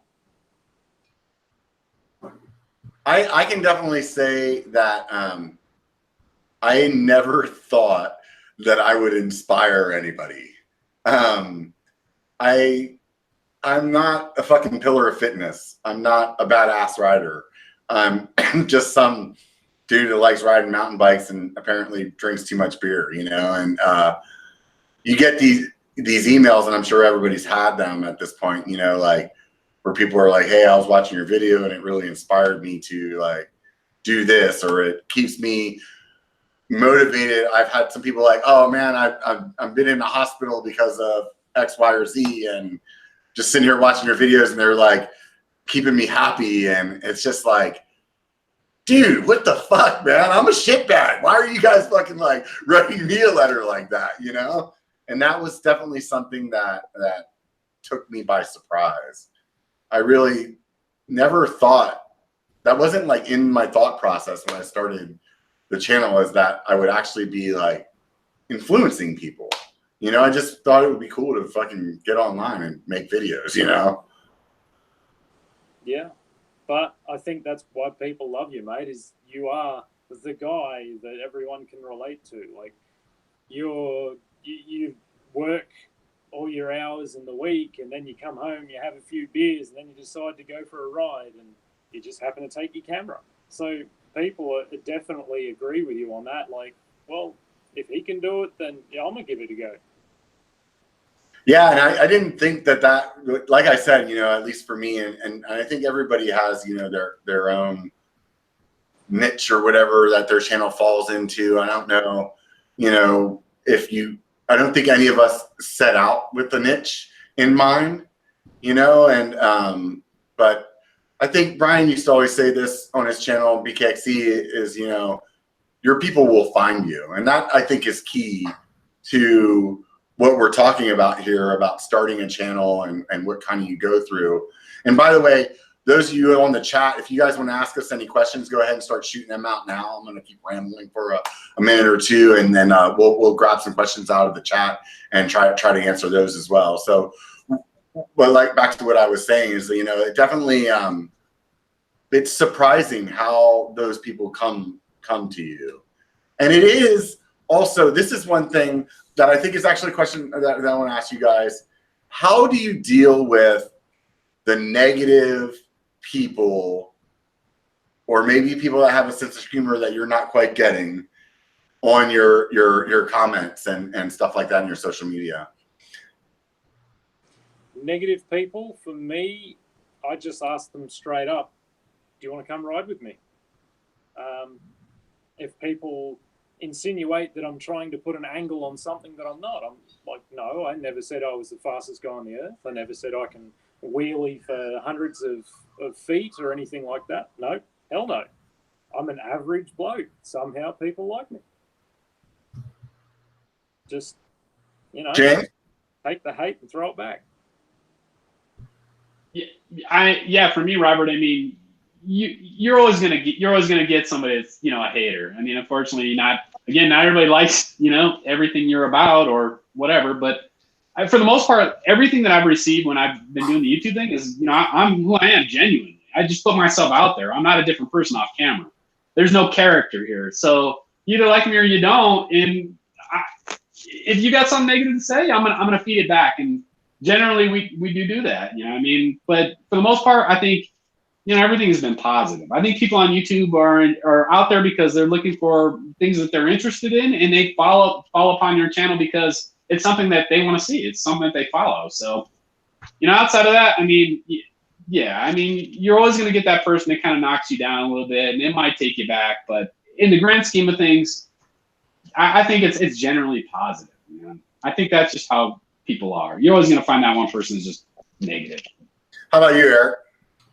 I actually haven't found a whole lot. Maybe it's because I'm still fairly small. I just haven't found too many negative people, or maybe it's just because wasn't there a guy?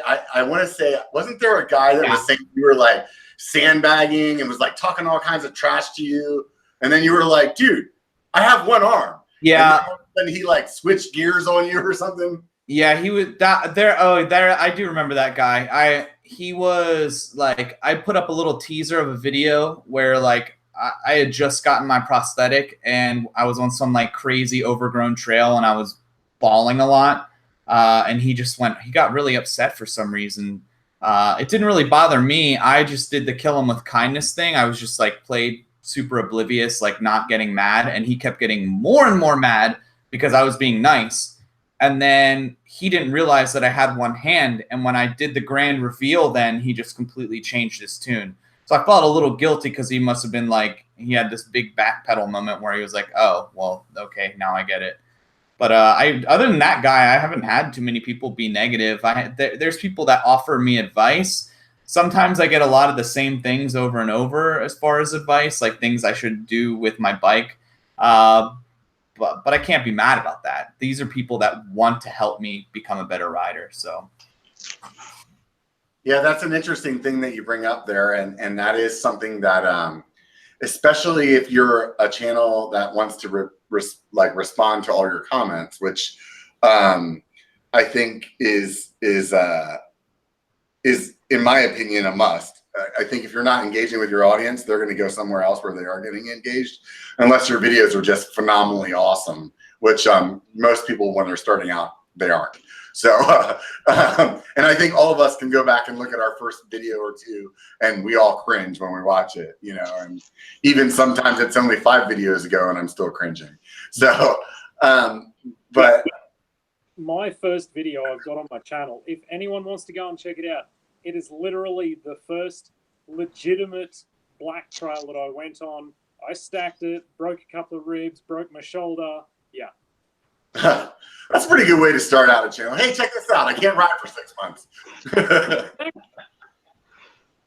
So I think for me with the haters, and maybe I don't get a whole lot of them because I'm kind of boisterous, you know, and people are like, I don't want to throw fucking chickens at the tiger, you know, but sometimes like, I don't know, that tends to be like my approach too, is like, I usually, if they're going to say something fucked up, I usually say something fucked up right back. And what I found out though, is a lot of times the things that I initially took as like, oh, that was kind of ignorant. Maybe it was like their sense of humor. And I find out through like, kind of bantering back with them that they were just kidding, you know. It was just like, and I think that that's one of those things where it's like, especially when you have a dry sense of humor on your channel, expect to have a lot of other dry sense of humors commenting. Like your people will find you, so they're going to be a lot like you as well. So, you know, maybe not when you're reading that comment, maybe that day that you're reading it, you're not in the best mood, or, you know, something else went wrong at work and you look at it and it twists you a little bit, and maybe that's not necessarily what the person wanted, you know. I think one of the other things that I want to touch on here, just a little fun thing before we wrap it all up, is, hang on a second, yeah, is one of the hardest things I think for somebody like because I've done websites in the past, and people will be like, oh, I want to start a website. And I always say the hardest part is choosing a domain name.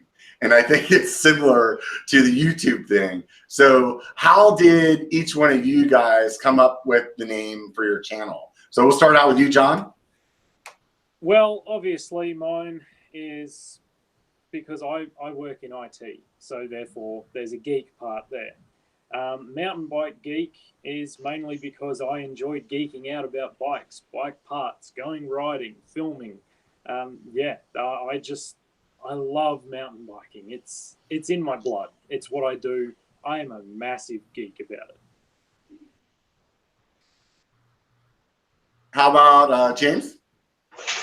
Yeah, so for me, I mean, JF Rides, right? So it actually, JF Rides is my initials. So James Flanagan is actually the name my YouTube channel used to have. It's just, I put myself out there as myself, as James Flanagan. That was my YouTube channel, and people could check it out. And kind of as it grew, like, yeah, I mean, I just want to kind of condense it, but I made it JF Rides because that's what It's a bunch of riding. But now everybody calls me Jeff.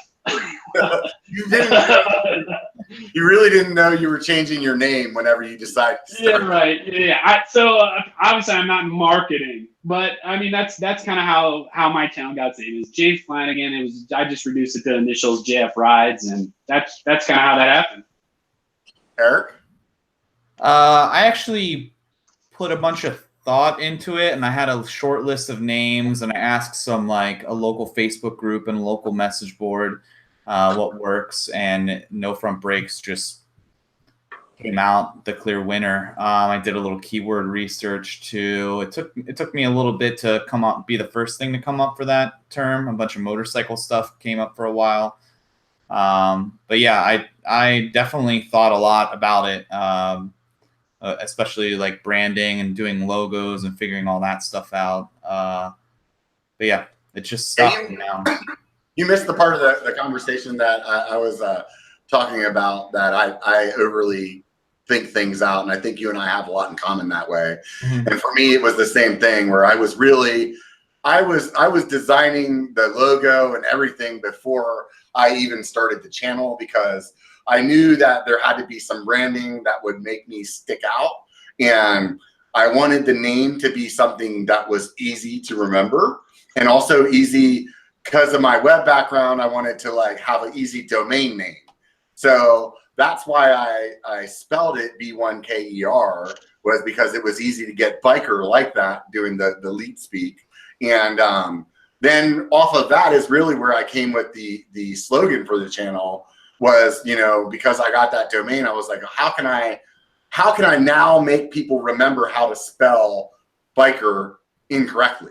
So that's where it was like, hey, it only takes a bike to be a biker. Get out and be one. B1 being the spelling. And I some little things that I didn't think about, at the time, was like, when I made my logo, I put the B1 at the top and the biker at the bottom, because I thought that just looked better that way aesthetically. And now everybody calls me B1. I didn't understand why people always call me B1 biker. And it was because, like, my logo, the way I made it, makes people think it's B1 biker. And I'm like, no, it's biker. I say it on every fucking video, God for God. But so there's a couple of good questions here up in the chat. One of them is, what was a key change or step that you took to hit and move past that first 100 subscribers? Well, I think that's a combination of known tactics. I think for me, I can say I just was continuing to put my video out anywhere that I could put it on the web. So that, and my usernames in all of those places were biker as well, or biker B1, because those of you guys that don't know like how algorithms and things work, when somebody's searching for something, if that name biker, like when you're posting it on Reddit or you're posting it on a forum, is attached to this video, those algorithms, when they're out there searching the web for stuff, they are putting that together. Hey, I'm seeing this name all over the place, and that will help to like draw that hit for what brings it up.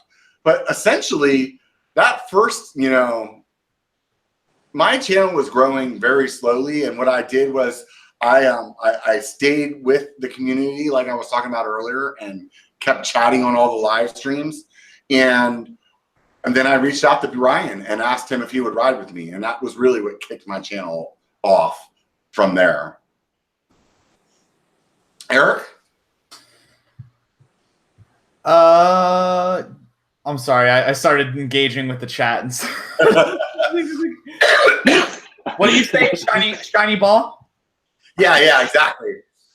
So what the question was is, now you're fucking me, dude, because I can't remember what it was. It was oh no, the question was, how do you get over that first 100 subs? Was, you know, a combination of things, or what was it that really kind of blew you up? Yeah, I started the first, I had a bunch of footage, just like you talked about earlier, with like not starting your channel until you had like a logo and a slogan and all of that stuff.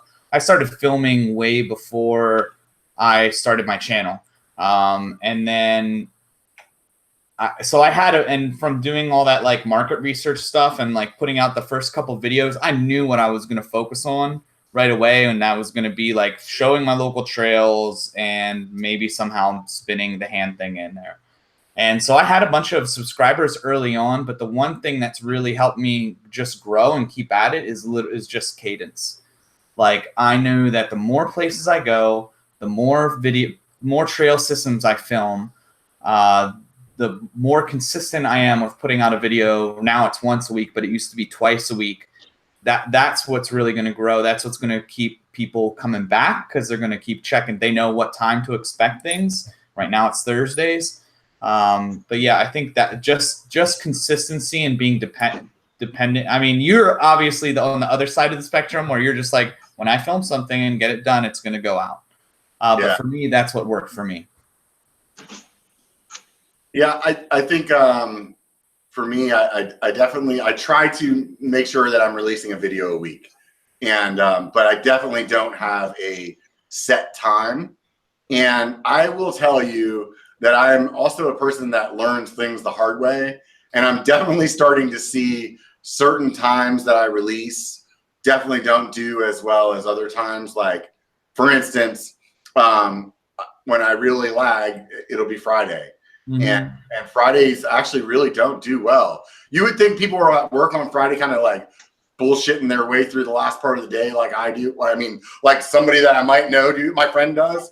And you think that they you know, that putting a video out on Friday, you know, would get a lot of views from that. And honestly, like, that day for me is just like my videos get crappy views whenever I do that. And I think there's something that like happens with YouTube when your video doesn't start out doing well, it doesn't push you out to other places very well then either. So how about you guys? James? Yeah, I mean, honestly, Robert, I think that's totally it, dude. I mean, I was trying to do the early morning releases, so I would kick my videos off at like 4 a.m. Mountain Standard Time, and those would generally do pretty good. So people would probably get them before they went to work or that type of thing. What I've actually noticed that's been working for me now is trying to kick out videos somewhere around like lunchtime. So people could be at work. We don't really know what they're doing, but like if you kick it around noon, I do it Mountain Time just because that's where I'm at. I get way more viewership right off the bat, and then that video seems to continue to kind of grow. So that's just kind of what worked for me. Another thing that I kind of noticed too is seasonal. So like in the winter months when I was putting out videos, it didn't really matter when I was pushing them out. I would get a lot of views really fast. And now I'm noticing that doesn't really matter during the summertime here at least in North America. I mean, it seems like my views have kind of gone down a little bit. So who knows? It's kind of a magic equation, I guess. I don't really know. John? For me, if it's like Instagram posts, usually around 6 a.m. mark for me here in Australia. That's usually when I get the best engagement. YouTube, however, it's sporadic. I can release them anywhere. As long as I get that promotion out, I'm going to get views. I'm still chasing after people to subscribe to my channel, though. That's the big niggly. So I see Dad Bod Biker asked if we ever just go out and ride or are we always filming? And then he asked if we ever, if it affects our enjoyment of riding. I think for me, I've heard other YouTubers say that it's freeing not to have the camera. I don't really notice the difference when I have the camera on or off, other than having to change fucking batteries. So I do ride without my camera, but it's usually just because I'm like, I have too much fucking footage already, and if I film one more goddamn thing, I'm gonna lose my shit. You know. So. How about you guys? I see you laughing at me. Is that a similar equation? Yeah, I mean, so I was laughing at your whole "you're gonna lose your shit" because you got the footage thing. No, I find it freeing, to be honest, going for a ride and then without a camera. Just do it. I mean, for me, it's like you kind of got to know when to put the camera down. Listen, I'm doing YouTube because, you know, I love doing video work and I love being out riding, but I think it's kind of a balance. It's like, you know, me and Eric and a bunch of other people, we did a bunch of group rides over the last few weeks, and yeah, battery changes and like gimbal problems and all that stuff. It can get in the way of a good ride. So sometimes, you know, you kind of have to step back and put the camera down. I don't think that everything that, let's say, I ride ends up on video. So I know some of the videos that I did with like RC from Outdoor Gold and, you know, Eric from No Front Brakes, sometimes I go out without the camera, and maybe it's just Eric from No Front Brakes recording, you know, maybe that's his video for the week. But yeah, I think you kind of have to find that balance. Totally. So I like Brian Big XC's idea when, you know, people come to visit him, or if he goes to visit someone else, and one day it'll be Brian, the next day it'll be whoever he's riding with, and then Brian again. So you're getting days where you don't have to run the camera. Yeah, for sure. I think for me, and I don't know about you guys, like, and I think there was a question about this, about how do you storyboard out your stuff or plan your rides and stuff like that. And for me, like, I actually have no idea what the story of my video is until I'm editing it. So like, I go out and the story is my ride and whatever I just so happen to talk to the camera about. So I think that I guess that's the point of what I was getting at with the camera. Like, I don't feel it. I don't really worry about the battery changes and stuff like that, because I want to capture like all that stupid shit that happens. And I don't know, I just feel like I'm not one of those people that's like overly freaking like, this ride has to be a mash it up ride either. So it doesn't bother me taking the breaks. Yeah, I really appreciate people whose brains work different than me, as far as like being able to storyboard and script or like plan out their shots before they go.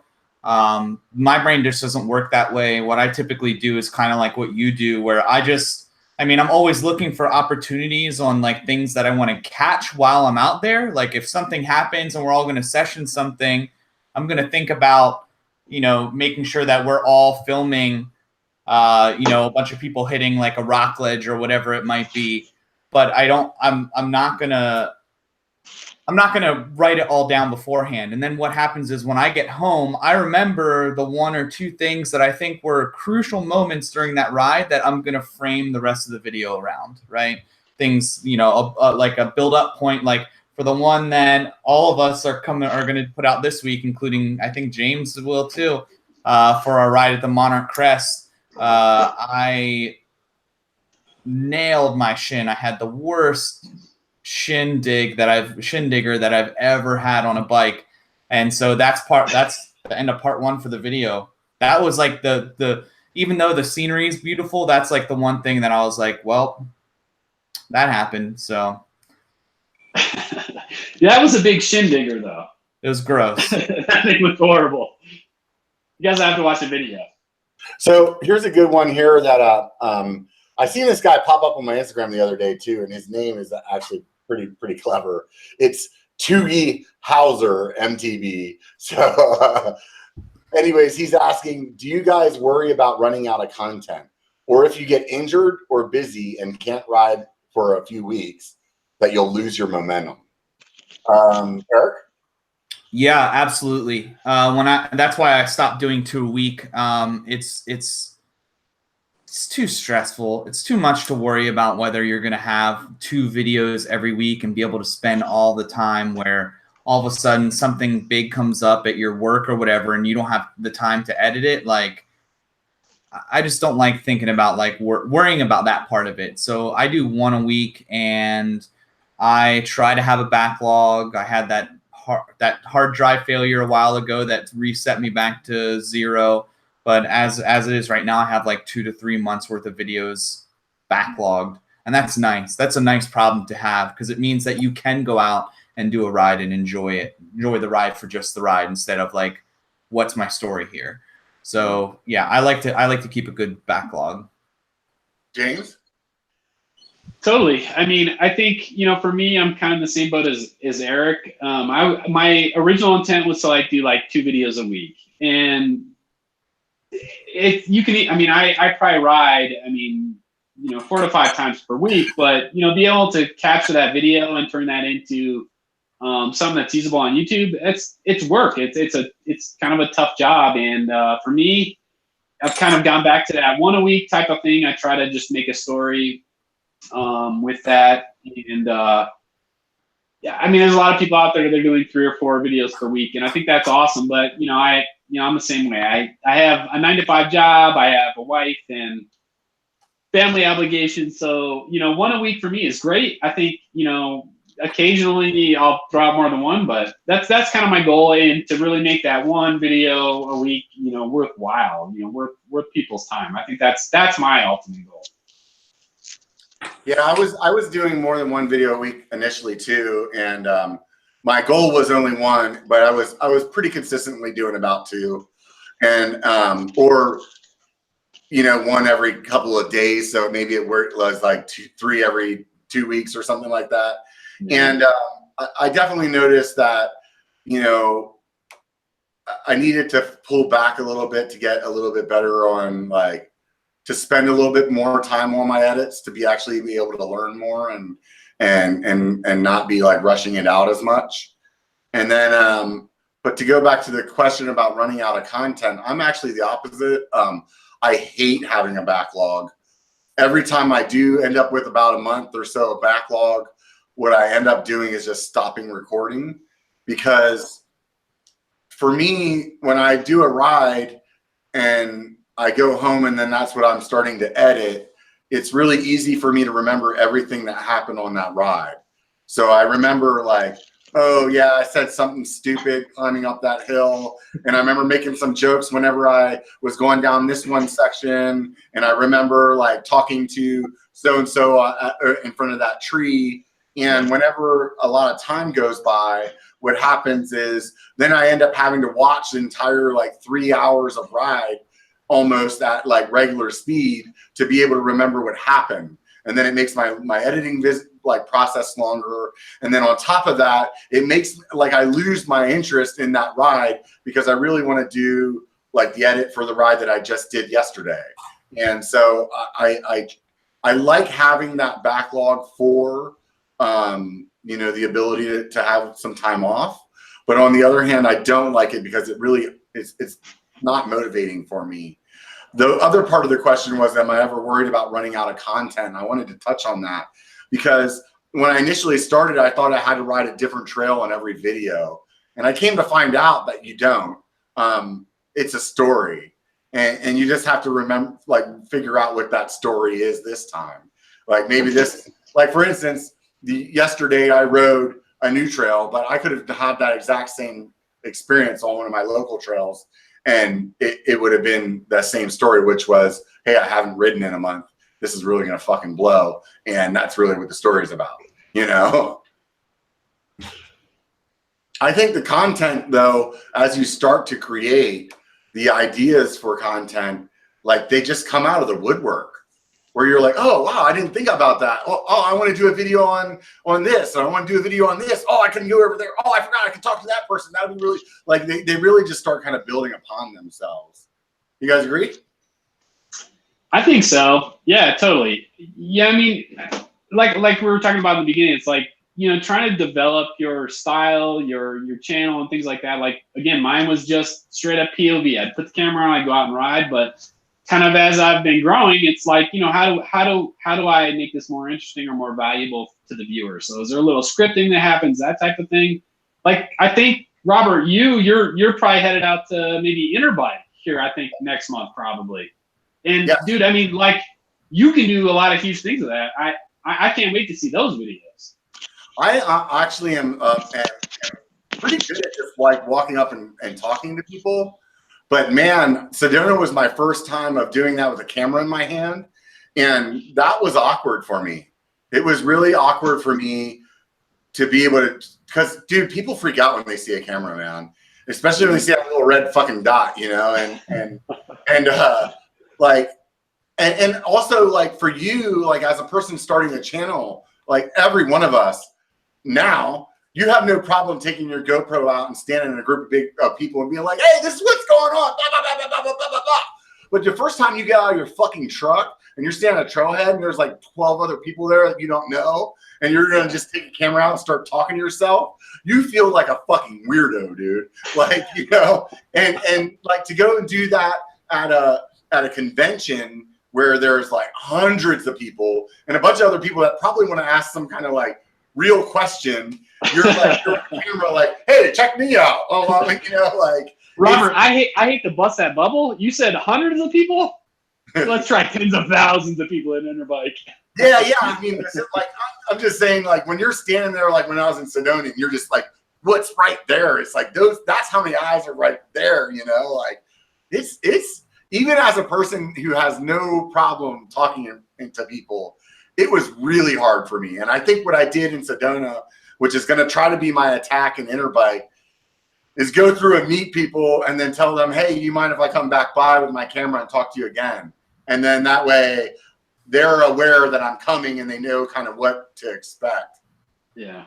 And I think that all plays into, you know, starting a YouTube channel. It's like you have to be adaptable. Your style is going to change. Your video, you know, how you, whether or not you scripted or you just did POV. I think, you know, all that stuff kind of evolves, and I think that's kind of the part of the fun of having a YouTube channel. It's like we can do all these cool things once you get that channel and that ball rolling. It's like the options are endless. It just becomes more fun.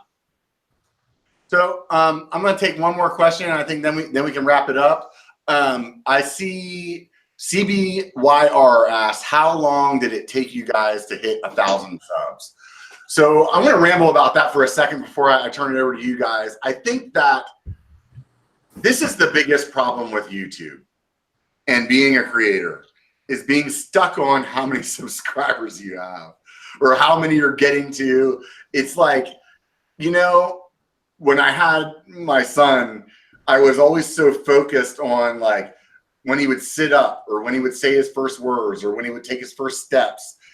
And now that he's moved out of my house because he's 18 and an adult, you really look back and you're like, man, I should have just enjoyed the time that I was having at the time that I was at. And I think that's the same with the channel. Enjoy the people that are right in front of you. Like, just enjoy your channel. It will grow on its own and in the time that it's supposed to. Me, even though I can say that, I still am fixated on numbers all the fucking time. I think I was about 6 months into my channel, I was at 400 subscribers. And that's when I reached out to Brian from BKXE because he said he would always ride with people. And I asked him if he would do Downeyville with me. And that was when I did my first biker event. And so that video that I did with him, not my video, but he actually did a video with me and his, that put me up over 1,000. So it took me 6 months, but if I would have kept tracking at the rate that I was at, I mean, I would have been a year before I was even at 800. So I think that the key to what I'm saying is don't necessarily focus on the number, just focus on your content and focus on enjoying that moment.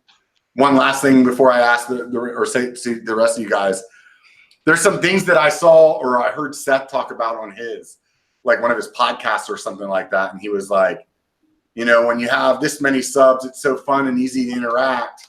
And, you know, can you imagine the amount of comments that he's getting at, you know, almost 1 million subscribers? He may be at a point where, you know, it's just improbable. It's like impossible to have that kind of relationship with your subscribers. So I'm really trying to do my best to enjoy it right now, that I can recognize the guys that are on here commenting, and I can really like enjoy that part of it. However, YouTube with its fucking restrictions definitely pisses me off when I'm like, I want to be able to do what you get at 100,000 subs, and I want to be able to do what you can get at 10,000 subs, and it just seems like a lifetime away. So it's easy to focus on. How about you guys? So how long did it take you to get to 1,000 subs, Eric? It took me about 6 months, but I think right at that point, that's when they made the requirement for monetizing. So I was chasing that number. But everything since then, I haven't really chased a whole lot of numbers, just because of what you said. Like, I'm at 3,100 and something. Like, what's the difference between that and 2,500? Like, there's not a lot. Just means that more people found me, I guess. And I also am the same way. I respond to every comment, so I'm not looking forward to the time when I can't respond to everybody. Yeah. So 6 months. How about you, John? Mine, I was about 200 subs when I really started getting into YouTube in January. And I was at 1,000 subs by the end of March. So, but you also have a very good, you know, you have a platform to be bouncing off of. I think is important to mention.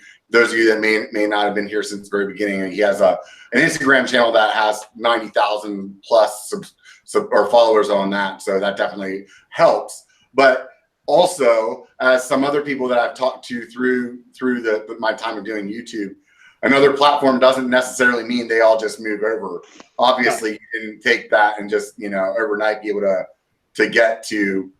I mean, I would think, you know, if I was not a person that does social media, I would think if I had an Instagram channel that had 90,000 followers, that I'd be able to start a YouTube channel and have like half of that in like a week, you know? Yeah. No, I think what helped me a lot was I jumped in a lot of these kind of streams. I chat to all of the various YouTube guys and yeah, just shoot the shit really. And being on your streams helped a lot. I know that for a fact, but yeah, I was still pretty impressed to hit the 1,000 mark by the end of 3 months. James? Yeah, so for me, Robert, I think, you know, to hit that 1,000 subscriber mark was probably, it took me about 8 months. And yeah, I mean, that was never really the goal, but yeah, it took about 8 months of just kind of people, you know, finding me through whatever means kind of came up. I think a lot of it, you know, like John was saying, was just being involved and, you know, being on your live streams for sure, you know, putting up with my technical difficulties and that type of stuff. So I appreciate that. But honestly, listen, I mean, it's not about the subscriber numbers anyway for me. I just like what I'm doing and I'm going to continue doing it. So yeah, I appreciate you guys having me on. And yeah, definitely. I appreciate all you guys being on as well. I mean, it definitely took some time out of your Sunday to come out here and hang out with me. I want to throw out a special thanks to the people that I saw throw up some super chats there while we were chatting. None of them were directly a question or anything like that, so I didn't speak about them at the time. But in closing, like I said, you know, I really appreciate you guys getting on here. Anybody out there that's thinking about a channel, you know, starting a channel, I think the best advice, like I said earlier, is what Jordan Boostmaster said: just start.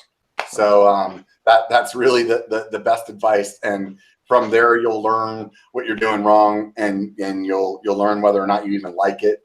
And then you can just go from there. I really appreciate everybody that came from everywhere else to come hang out with us as well. And look forward to you guys next Sunday at 5 p.m. PST again for the next episode of the Biker Bar. So we'll talk to you guys then. It only takes a bike to be a biker. Get the fuck out and be one, bitches.